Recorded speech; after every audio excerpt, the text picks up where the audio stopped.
Hello everyone, এখন বাজে সকাল 6:30। বহুত ঠান্ডা লাগছে। এখনো সেরকম ঠান্ডাই পড়েনি, ডিসেম্বর মাসই পড়েনি, তাও এখন ঠান্ডা। তো আমি বেরিয়ে গেছি কাজে, আজকে সকাল সকাল ঢুকতেই হবে। তো দেখি তাড়াতাড়ি করে গড়িয়া স্টেশন যাব, ওখান থেকে র্যাপিডো নিয়ে নেবো একটা।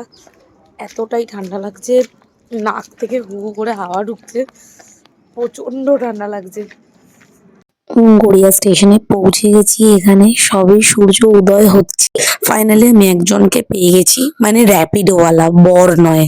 আমার অবস্থাটা জাস্ট দেখো, এত ঠান্ডা লাগছে, নাক থেকে হু হু করে জাস্ট হাওয়া ঢুকছে। আমি যে কিভাবে ভিডিও করতে করতে যাচ্ছি আমি জানি, যা উঁচু একটা বাইক, তাই পড়ে যাওয়ার জোগাড় আমার। সো ফাইনালি আমি আমার ডেস্টিনেশনে পৌঁছে গেছি। গিয়ে খানিকক্ষণ একটু বসতে হয়েছিল আমাকে, কারণ ক্লায়েন্ট আমার তখনও রেডি হয়নি। ফাইনালি আমার মিষ্টি ক্লায়েন্ট এসে বসে পড়েছে। আজ ছিল আমার ক্লায়েন্টের দিদির স্বাদ, সেই কারণে খুব সিম্পলের ওপর একটা কিছু আমাকে মেকআপ লুক রাখতে বলেছিল। আমি মেকআপ লুকটা সিম্পল বাট গর্জিয়াস রেখেছি। ওকে খুব সুন্দর দেখতেও লাগছিল এই লুকটাতে।